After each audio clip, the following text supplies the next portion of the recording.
Hey guys, thanks for coming back joining us here at Salty Ginger Talk. Glad to have you back.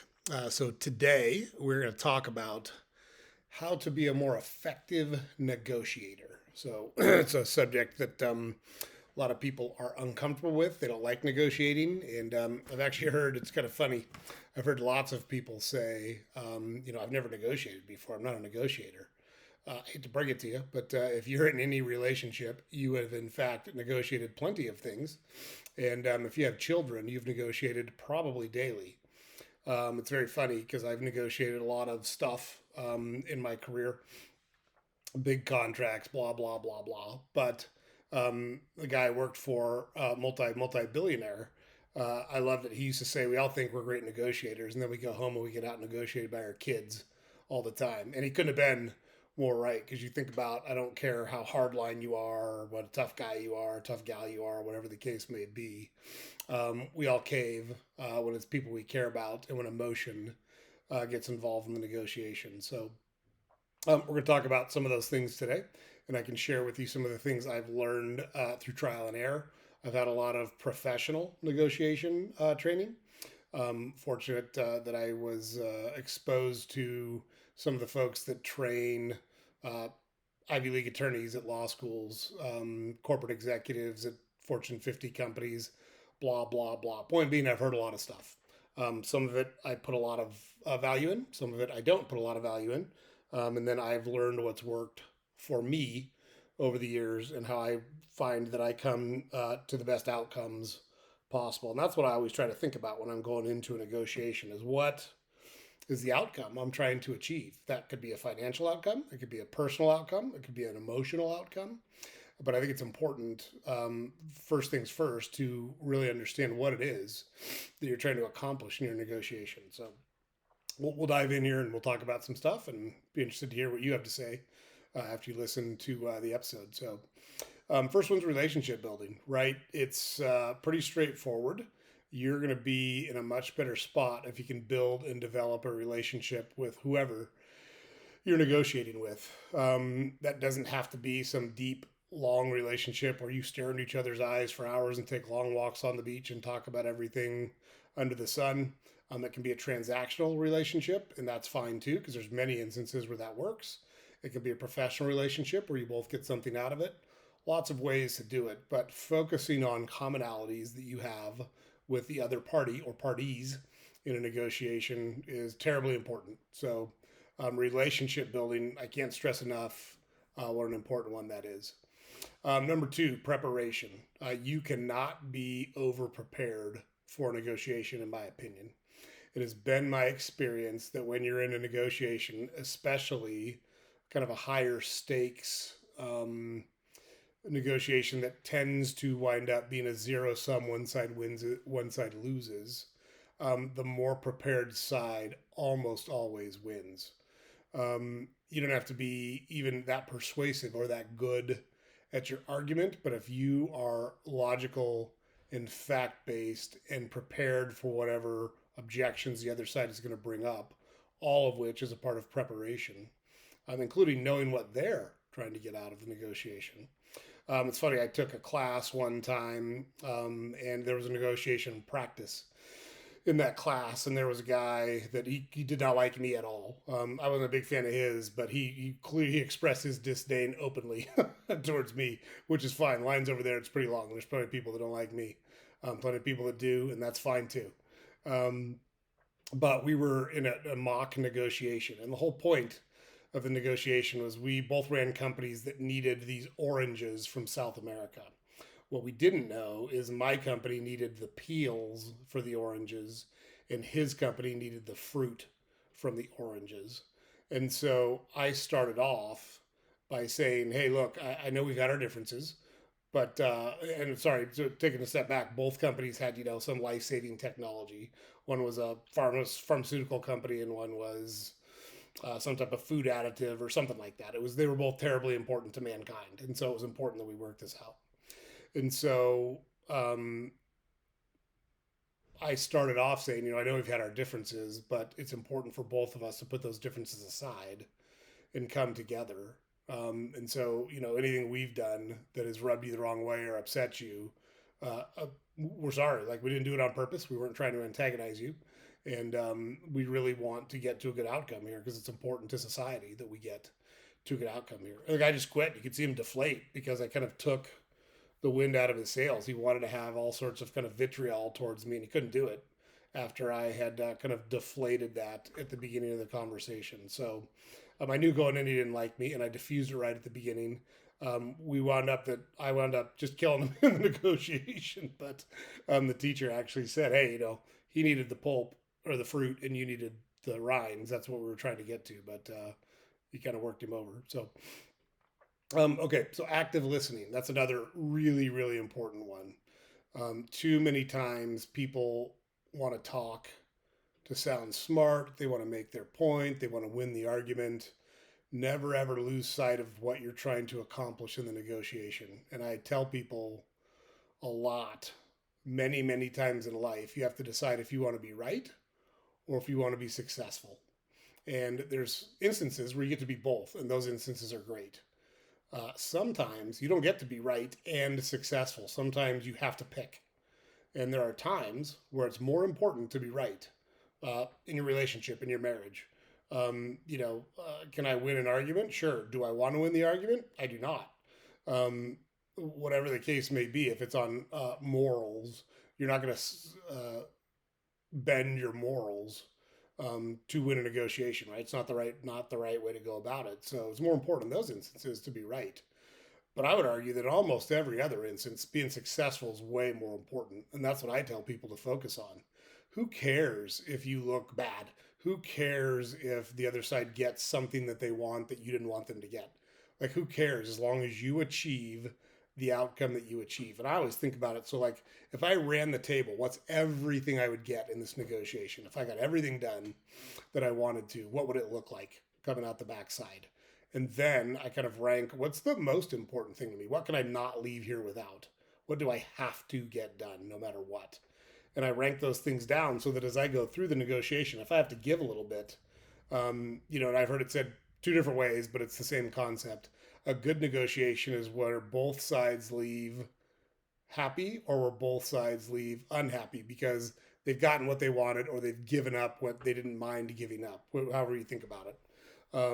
And that's okay. So, like, I try to rank what are the potential chips that I have in this negotiation, which ones are most important to me to be on my side of the table when the negotiation is done. So active listening, ask questions and shut your mouth.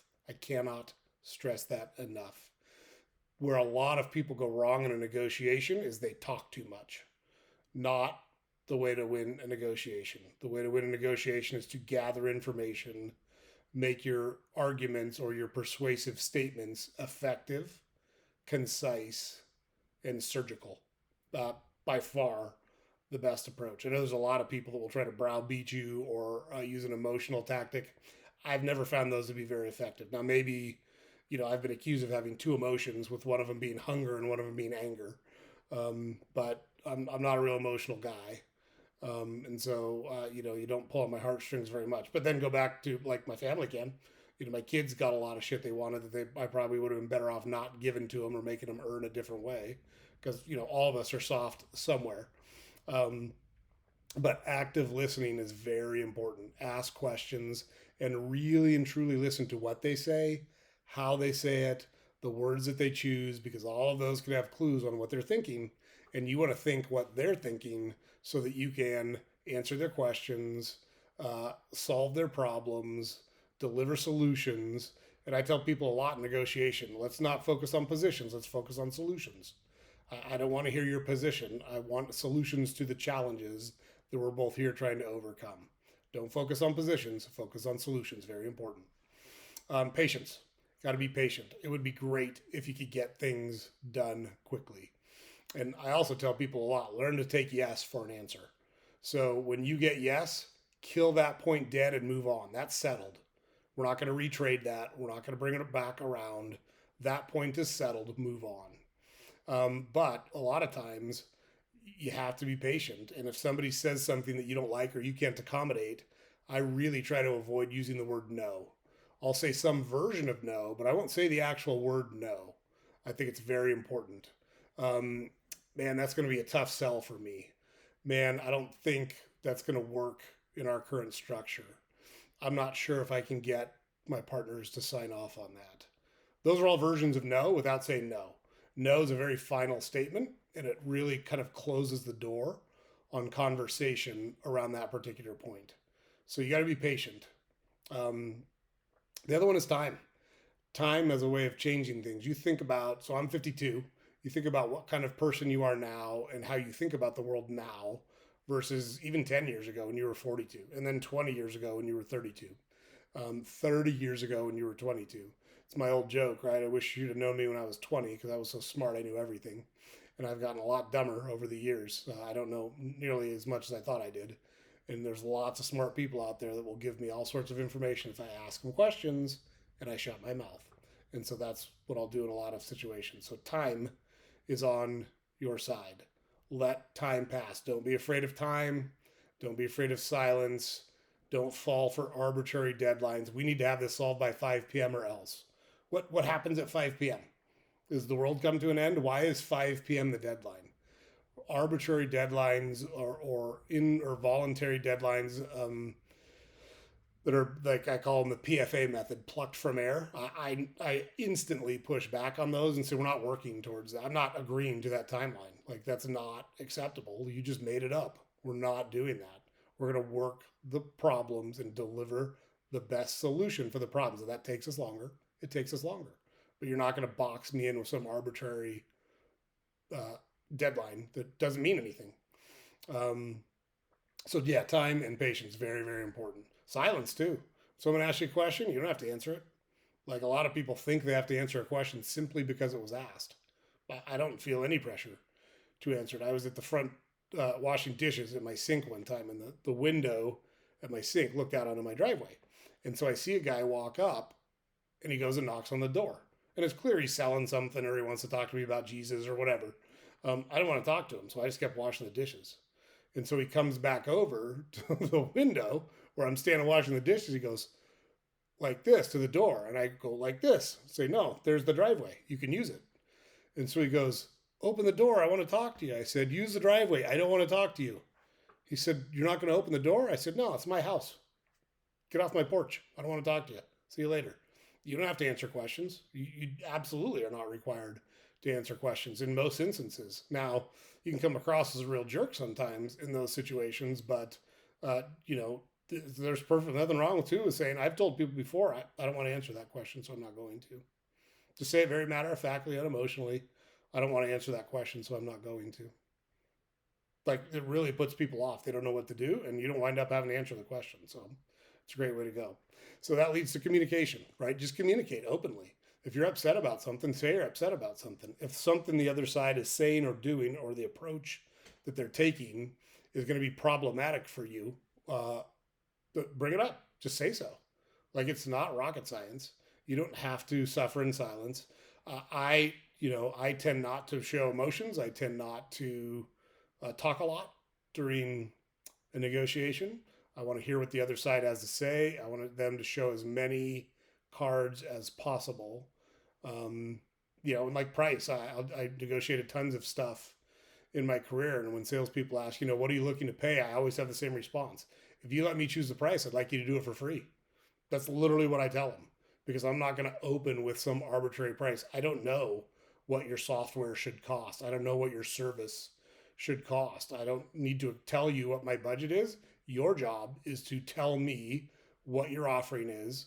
What are so there's 3 verticals when you're purchasing anything, right? There's price, there's service, and there's quality. And I want to know all 3 of those things so I can maximize those 3 verticals as a buyer. It's not my job to tell you what I'm going to pay or what I should pay. That's your job. Your job is to sell me and make me an offer. That's how that works. Adaptability. So you may go into a negotiation thinking this is the path, this is the way it's going to go, and the other side surprises you by taking a different tack or being much more reasonable or much less reasonable. And so you have to be able to adapt and think on your feet. And it's just very important. So you don't know exactly how it's going to go down, and you need to be kind of like an athlete, ready to go forward, backward, left, right, jump, stop, whatever the case may be. you have to be adaptable and you have to be creative in your thought process. And it's okay to talk through those things with the other side. What if this, and this were on the table? Would that change your thought process? If X, Y, and Z were on the table, would it change your thought process on A, B, and C? And so that goes back to our preparation, being prepared for those situations so you can be adaptable when it's important to be adaptable in a negotiation. So, respect. Just treat people with respect. Like, you don't have to be a jerk. Now, the caveat to that is if someone's being a jerk, you can be a jerk right back. Sometimes you have to do that. Most times, when I was younger, that was my go-to. Like, if you were a jerk, I was a bigger jerk. It's not it's not a hard tool for me to pull out of the toolkit. I got plenty of it in there, but it's not real effective actually. It's way more effective to be respectful. And so what I do now in those situations when someone's being really kind of aggressive or uh, really disrespectful, I'll just say, I'm sure there's a reason you're talking to me like this, but I don't know what it is. Are you okay? Like, is there something you want to talk about? I want you to be upset. We're just trying to work through a problem here.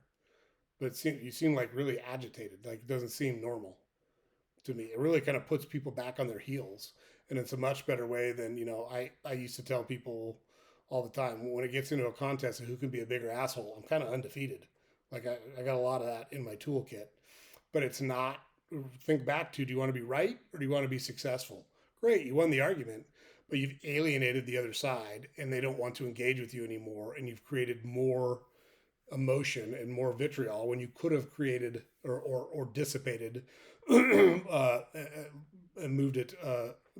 taken the temperature down in the situation. Almost always a better way to go is to be respectful and empathetic. Think about what people are going through. I'm a very experienced person now. So if I've got a young person, that's a big deal for them to be able to talk to the CEO of a company about their product, about their service. They've got a boss to go back to. Maybe they're an entrepreneur and they are the boss and they're trying to get their business going. Think about how they feel. Now, that doesn't mean that you just let them run on for 45 minutes, but hey, I got 5 minutes. Can you kind of highlight it for me? Give me the brass tacks of what we're talking about. I'll let you know. I don't want you to waste your time. And I tell people a lot, the best answer you can get is yes. The second best answer you can get is a fast no, because you don't have to waste your time on me when there's no chance of me buying your service or product. You can go after an actual prospect that will buy your service or product. I don't want you to waste time on me. I'm not trying to be disrespectful. I'm actually trying to help you out. You're digging in the wrong hole. There's no gold here, so you should move on. Assertiveness. A lot of the things we've talked about in this conversation, I think you've noticed that it's not bad to be assertive and say, this is what we need. This is the direction we need to go. This is the approach we should take. And if you do that in a measured way, without a lot of emotion, without disrespecting the other side, most of the time you can wind up having a really productive and successful outcome. And that takes us right to decision making. You've got to be ready to make decisions. So if you get a good deal, you should take it. Like, you shouldn't have to wait. Also, I will invoke a third party even when there is no third party. At this stage in my career, I'm generally the decision maker in most conversations, but I act like I'm not. I always defer to, I have to check with an attorney. I have to check with an accountant. I have partners that I have to get permission from. You don't want everybody to know that the buck stops with you in most instances, because you're going to wind up in situations where they ask you to make decisions that you want time to make. And so I'll invoke a third party even when there isn't one. I got to check with my attorney. Now, I have lots of different attorneys that I deal with, but I don't have an attorney like on call where I just pick up the phone and go, hey, Betty, or whatever the case may be. But I always refer to an attorney and it backs people off, or an accountant and it backs people off. Hell, I'll use my wife. I don't know. I got to sell my wife on that. Like, I've been married for 31 years because I know how things work. I'm not going to make that decision without talking to my wife. So nothing wrong with that. Rational thinking is another one. So don't get emotional. Don't get invested. You to be a good negotiator, you have to know what your bottom line is, and you have to be willing to walk. If there is a deal in place that doesn't make sense for you to do, and you don't think you can move the conversation forward any further, at least at that point, walk. Just, I'm sorry we couldn't make something work. That's too bad. If something changes, let me know. Get up and walk out.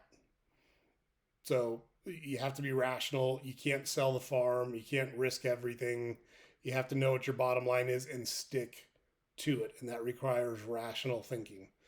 Work through all of the permutations, work through all of the potential outcomes, work through all of the things that you think could pop up and be ready for those and think rationally about those. And then observation. Can't stress this one enough, right? So look around the room, the Zoom call, whatever environment you're in, and try to read as much from it as you possibly can. Are people smiling? Are they not smiling? Are they sitting forward in their chair, backwards in their chair? I'm generally a pretty confident person, so I sit back a lot, and I'll put my arms over my head a lot, and I don't do that on purpose, but it's a posture that exudes confidence and exudes authority and makes people think that you are formidable. And it's just not a bad way to be. So observe how those things go in a room. I can tell you that when I went into a room and I thought a negotiation was potentially going to be very spirited or difficult, I would sit on the other side of the table. So if you think about, a table, usually there's one side on your side on the table and then your opposing side on the table. I would literally at the start of the meeting before we started go sit in the middle of their table for two reasons. One, it really broke the ice. It has a very different dynamic when it's not one side, the other side, and like a battle zone in the middle or a separator in the middle. Two, it shows a lot of confidence that, hey, like this guy's not afraid of nothing. He just came into our neighborhood and he's kind of sitting in my driveway. Man, that takes some stones to do what this guy just did. So look around at all those things. How are people dressed? How do they talk? Do they defer to one person all the time? Do they reference the same person all the time? That's probably the decision maker that you're going to wind up having to sell. So if you look at all of those things and pay attention to all of those things, a lot of good can come of that. And again, that goes back to preparation. You should know a lot of those things heading into any negotiation. So so those are 13 things that I have learned in my career to focus on. Hopefully you get some value out of those. I can tell you that I'm a successful negotiator. I usually wind up in a good spot on negotiations. It's been a long time since I've walked away going, man, I really screwed that up and I got hosed on this deal. I can tell you when I was young, that happened all the time. The first time I bought a car, they saw me coming a mile away and I got taken advantage of 7 ways a Sunday because I was young. I didn't know what I was doing. I thought I did. All things I've learned through great exposure, working with other people that are great at negotiation, a lot of training, a lot of trial and error. And hopefully you can take some of that and use it in your life and work on those skills and wind up with better outcomes than you've been getting. So thanks again, guys, for coming back and joining us. Don't forget to go to our website, saltygingertalk.com. We got links to our other social media on there. You can sign up for our newsletter on there. All of our podcast episodes are on there. And it's a great source to kind of keep track of what we've got going on. We'd love to hear from you. Don't forget to comment. I answer all the comments. Would love to hear your perspective on stuff. If you've got experiences that you'd like to share, things you'd like to talk about, love to hear those in the comments as well. So thanks for coming back and joining us, guys. Have a great week, and we'll see you next time.